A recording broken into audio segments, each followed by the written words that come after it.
माननीय अध्यक्ष जी, एक सबसे बड़ा नैरेटिव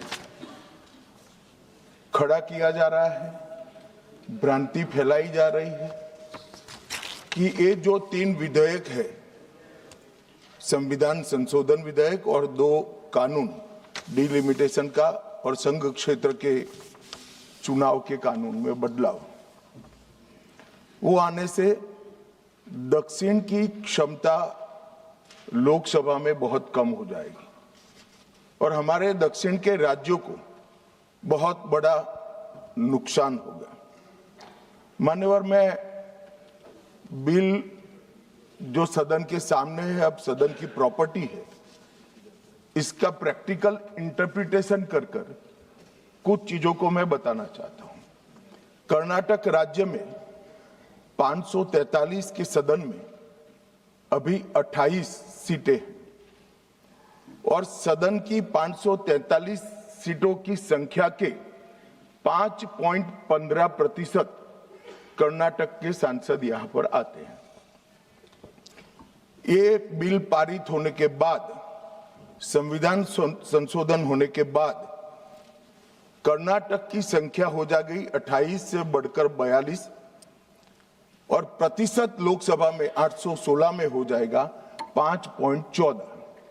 तो जरा भी नुकसान कर्नाटक को नहीं होगा।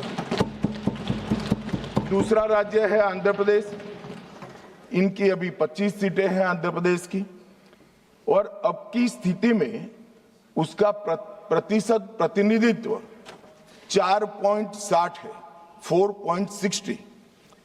अब इसमें भी 50% लगभग वृद्धि होगी तो सीटें हो जाएगी 38 और 4.60 की जगह 4.65% उनकी शक्ति हो जाएगी। तेलंगाना में 17 सीटें हैं अभी और उनकी शक्ति 543 के सदन में प्रतिशत 3.13 है। अब उसमें 50% की वृद्धि होगी और सीटें हो जाएगी 26 और 3.13 की जगह 3.18% उनकी क्षमता होगी। तमिलनाडु, इतने सारे लोग काले कपड़े पहनकर आए हैं, मैं तमिलनाडु की जनता को भी आश्वस्त करना चाहता हूं कि आपकी शक्ति कम नहीं होगी, बढ़ रही है। मान्यवर, अभी 39 सांसद तमिलनाडु राज्य से चुनकर यहां आते हैं और 543 के सदन में उसके प्रतिशत है 7.18% और अब 50% वृद्धि के बाद सांसद लगभग हो जाएंगे 59 और इनकी नए सदन में 816 के सदन में प्रतिशत में संख्या हो जाएगी 7.23। मैं फिर से एक बार रिपीट करना चाहता हूं, अभी तमिलनाडु की सदन में प्रतिशत स्ट्रेंथ 7.18% है, वो बढ़कर हो जाएगी 7.23। तो तमिलनाडु को भी कोई नुकसान नहीं। केरला में 20 सांसद हैं, 3.68% इनका स्ट्रेंथ है, 20 की जगह 30 सांसद होंगे और 3.68 की जगह होगा 3.67। अब कुल मिलाकर दक्षिण का जो पूरा नैरेटिव बनाया जाता है, उसको अगर हम सोचते हैं तो अभी 543 सीटों में जो आपके द्वारा बनाया गया है, उसमें 129 सांसद इस सदन में बैठते हैं। मान्यवर, लगभग 23.76% दक्षिण के सांसदों का यहां शक्ति है। अब 50% वृद्धि होने के बाद 129 की जगह 195 सांसद बैठेंगे और उनकी शक्ति 23.97% मतलब 24% होगी। तो शक्ति बढ़ नहीं रही है, कम नहीं हो रही है, बढ़ रही है। तो कृपया कोई भी एक मिनट मेरा समाप्त होने दीजिए। अरे पर समाप्त तो होने दीजिए। अरे पर बीच में कैसे करेंगे आप? मैं अभी बैठ जाइए, उसका भी जवाब देता हूं। आपको जवाब चाहिए ना, देता हूं।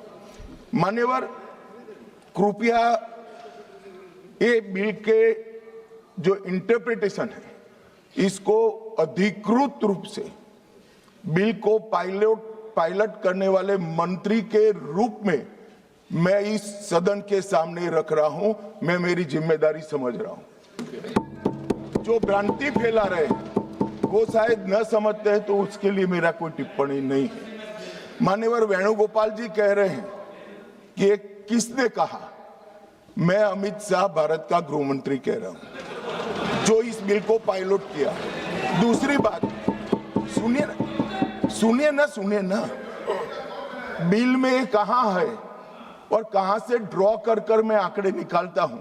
मैं कल उनको जब डिटेल जवाब दूंगा तब बता दूंगा, मगर वो सुनने के लिए बैठे वॉकआउट न कर जाए। बाकी मैं डिटेल केजी के बच्चे को समझ में आए इतनी सरलता से इनको मैं समझा दूंगा।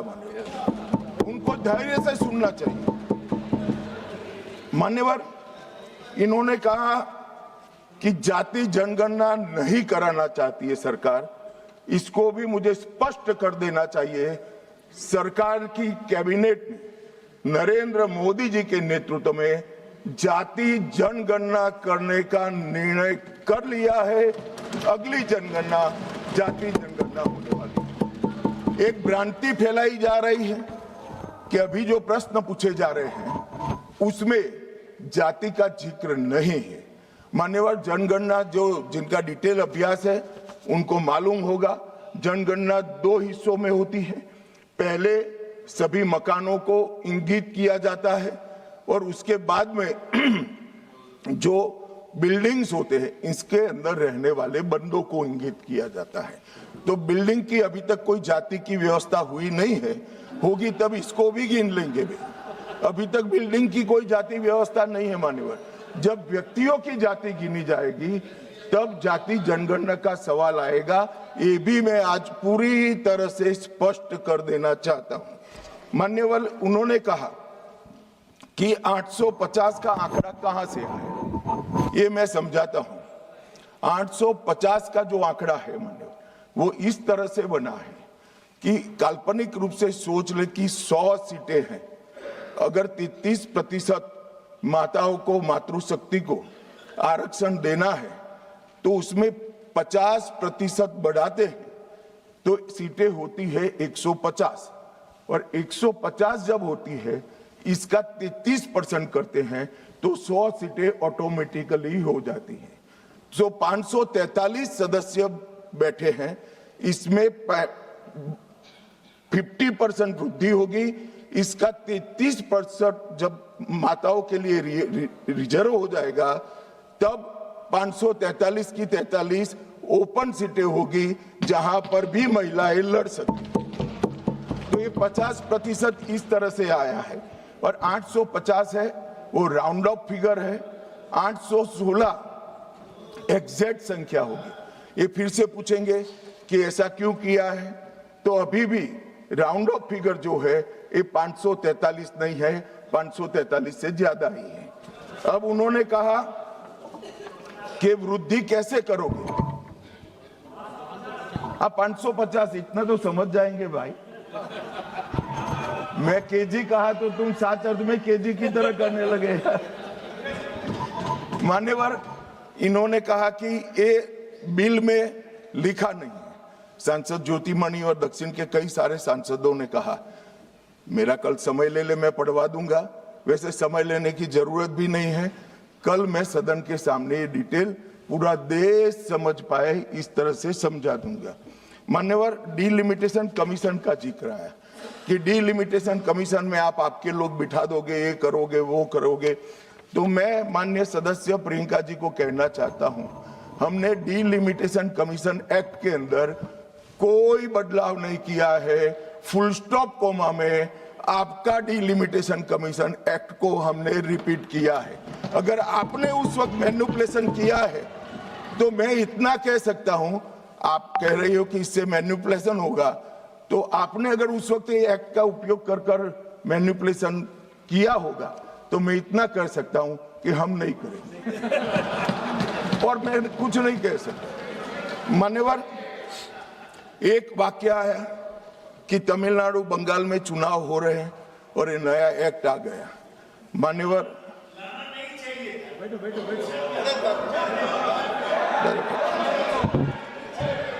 मान्यवर, मैं स्पष्टता से कह देता हूं कि ये डिलिमिटेशन कमीशन की जो रिपोर्ट तभी लागू होगी जब पार्लियामेंट इसको स्वीकार करके करेगी और राष्ट्रपति महोदय इस पर अपना मंजूरी का मोहर लगाएंगी।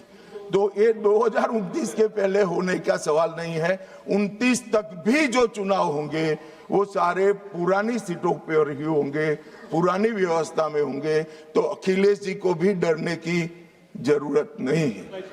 यहाँ 27 की बात करूं, यहाँ हालांकि वो जीतेंगे नहीं, वो अलग बात है, मगर डरने की जरूरत नहीं है। यहाँ पर कहा गया कि सत्ता बनाए रखने की लालसा में ला गया है। मान्यवर, ऐसा जो लोग कहते हैं कि कुछ नेता 130 करोड़ की आबादी के जनमत को मैनिपुलेट कर सकते हैं, वो हमारी शक्तियों के आकलन बहुत ज्यादा कर रहे हैं।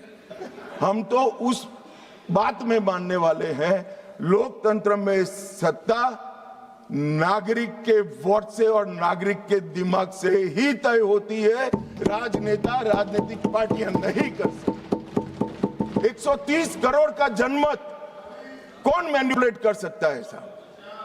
और अगर कर पाते तो हम तो जीतते ही नहीं। आप सत्ता में बैठे थे, हम कैसे जीतते? मान्यवर, इमरजेंसी डालने के बाद भी जनमत मैनिपुलेट नहीं होता है, इस देश का इतिहास है। और जहां तक लोकतंत्र को खत्म करने की बात करी है, मैं भारतीय जनता पार्टी के कार्यकर्ता के नाते, इस सदन में एक सांसद के नाते कहता हूं, किसी की भी ताकत नहीं है इस देश से लोकतंत्र को खत्म करने की।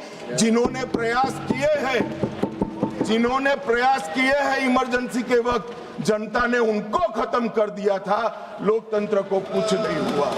और मान्यवर, लोकतंत्र इस तरह से खत्म नहीं है।